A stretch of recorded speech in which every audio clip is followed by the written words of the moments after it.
ప్రస్తుతం మనతో పాటు ఎమ్మెల్సీ అంజిరెడ్డి గారు ఉన్నారు. అంజిరెడ్డి గారు, అంటే నరేంద్ర మోడీ గారు రావడం వల్ల తెలంగాణకు వచ్చిన బెనిఫిట్స్ ఏం లేవు. ఆయన ఉత్తి చేతులతో కాకుండా ₹1 తీసుకొని వస్తే తెలంగాణకు మేలు జరుగుతుంది. ఆయన మనసంతా ఎప్పుడు బీహార్ కావచ్చు, ఆంధ్రప్రదేశ్ అని చెప్పేసి అంటున్నారు. సో రేపు మోడీ గారు వచ్చిన తర్వాత తెలంగాణలో రాజకీయాలు ఏమన్నా చేంజ్ అయ్యే అవకాశాలు ఉంటాయా?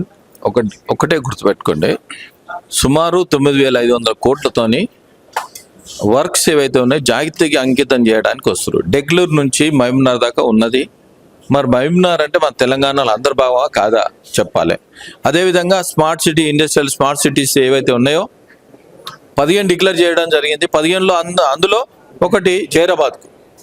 జైరాబాద్ 3,500 ఎకరాలకు 2,360 కోట్లతోని డెవలప్ చేస్తూ ఉన్నారు. మరి అది జైరాబాద్ మన తెలంగాణలో ఉందా లేదా? అదేవిధంగా మెగా టెక్స్టైల్స్ పిఎం మిత్ర టెక్స్టైల్స్ ఏదైతే ఉన్నదో ఒకటి మనకు తెలంగాణ వరంగల్కి ఇవ్వడం జరిగింది. వరంగల్ మన తెలంగాణలో ఉందా లేదా నాకు చెప్పాలి. అదేవిధంగా మల్లాపూర్ ఏదైతే ఉందో మల్లాపూర్ టర్మినల్ 610 కోట్లతోని డెవలప్ చేస్తూ ఉన్నారు. అందులో మనది ఉందా లేదా తను చెప్పాలి. అదేవిధంగా ఫ్లైఓవర్స్ అయినా, తర్వాత ఇతరతర కార్యక్రమాలు ఏవైనా అవన్నీ మన దానిలో ఉన్నాయా? తర్వాత 40 రైల్వే స్టేషన్లు మోడర్నైజ్ చేసి ఒక్కో రైల్వే స్టేషన్ 40 కోట్లు పెట్టడం జరిగింది. ఇప్పటికీ 5-6 ఓపెన్ చేయడం జరిగింది. ఇప్పుడు 2 ఆల్రెడీ ఓపెనింగ్ ఉన్నాయి, జోగులాంబ అయినా కాజీపేట అయినా, తర్వాత అఫీస్పేట అయినా. ఇవి మన దానిలో ఉన్నాయా లేదా చెప్పాలి.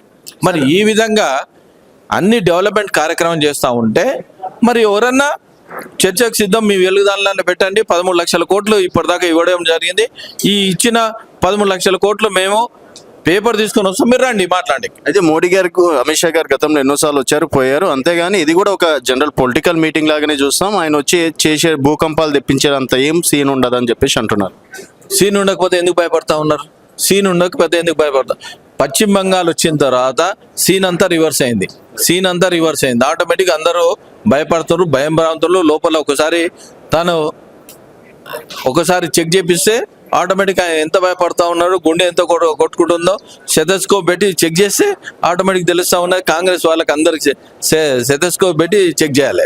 ఒక మాటలో చెప్పాలంటే ఏం చెప్తారు సార్ రేపు సభ గురించి? రేపు జరగబోయే సభలకు దయచేసి కార్యకర్తలు, నాయకులందరూ 4 గంటలకల్లా, ఎందుకంటే డెవలప్మెంట్ కార్యక్రమాలు ఓపెన్ చేసిన తర్వాత 4 గంటలకల్లా సభా ప్రాంగణానికి నరేంద్ర మోడీ గారు వస్తూ ఉన్నారు. మొట్టమొదటిసారిగా 3వ ప్రధానమంత్రి అయిన తర్వాత మొట్టమొదటిసారిగా కాలు పెడతా ఉన్నారు తెలంగాణ గడ్డ మీద. అదేవిధంగా మన రాష్ట్ర అధ్యక్షుడు రామచంద్ర గారు ఆధ్వర్యంలో మొట్టమొదటిసారిగా వస్తూ ఉన్నారు. ప్రజలందరినీ, నాయకులందరూ కోరాది, అందరూ అహర్నిశలు కష్టపడి రేపు 4 గంటలకల్లా సభా ప్రాంగణం వచ్చి మనమందరితోని హారదానులతోని మనము స్వాగతం పలకాలని ప్రజలందరూ కోరుతా ఉన్నాను. అదేవిధంగా సూచనలు ఏవైతే ఇస్తే సూచనలు తప్పకుండా పాటించి రాబోయే మన తెలంగాణ గవర్నమెంట్కు ఏ విధంగా అడుగులేయాలని దిశానిర్దేశం, దాన్ని బట్టి మనం అందరం కలిసిమెలిసి పోవాలని కోరుతా ఉన్నాం. భారత్ మాతాకి జై.